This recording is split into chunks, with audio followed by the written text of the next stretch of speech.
There's a deep misunderstanding in the world about people who have no friends. Most assume they are broken, antisocial, socially awkward, or somehow failing at life.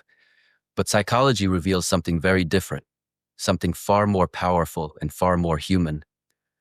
Many people who walk through life with few or no friends aren't avoiding others because they are weak, but because their mind works in a way that makes ordinary social life feel draining, shallow, or simply unnecessary.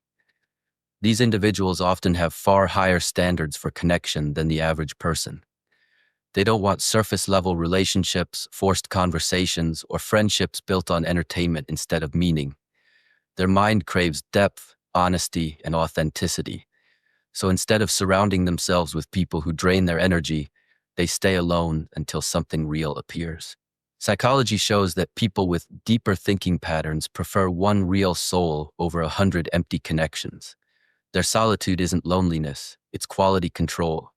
And then there are those whose nervous system simply works differently. Social interaction burns more energy for them, and their brain needs longer periods of recovery to feel balanced again. This isn't dislike or avoidance, it's biology. They feel social exhaustion quicker, think deeper afterward, and recharge more slowly. So while others jump from group to group effortlessly, these individuals need silence, space, and solitude just to reset their mind. Being alone feels natural for them, not painful. But another truth lies beneath this path. Many people with no friends are simply more self-sufficient than most. They don't rely on noise, attention, validation, or constant companionship to feel alive. Psychology calls this low social dependency. They find peace in their own mind, entertainment in their own thoughts, and strength within their own emotional world.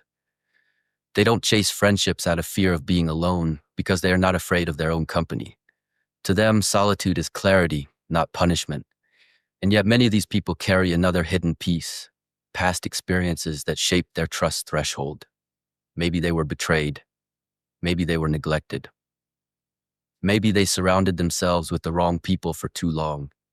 Whatever the story, the brain learns from pain. When trust is broken early, the mind becomes cautious, selective, and protective. These people aren't incapable of friendship. They simply choose wisely now. Opening their life to someone becomes a meaningful act, not a casual one. They think twice because they've lived through what happens when they don't. But perhaps the most powerful truth of all is this. People who spend long periods alone often have an inner world richer than anything on the outside.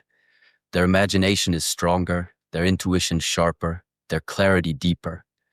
They think more, observe more, understand more. Their emotional depth makes shallow conversations feel empty, and their self-awareness makes meaningless social circles feel unrelatable. They operate on a frequency different from those who need constant social stimulation just to feel okay. And sometimes the people with the strongest minds walk alone, not because they have no one, but because the world has not yet caught up to their level of awareness. So if you have no friends, or only a very small circle, it doesn't necessarily mean something is wrong with you. It might mean your standards are higher, your energy is more sensitive, your past has made you wiser, and your inner world is richer than most people will ever understand. Solitude does not diminish you, it develops you.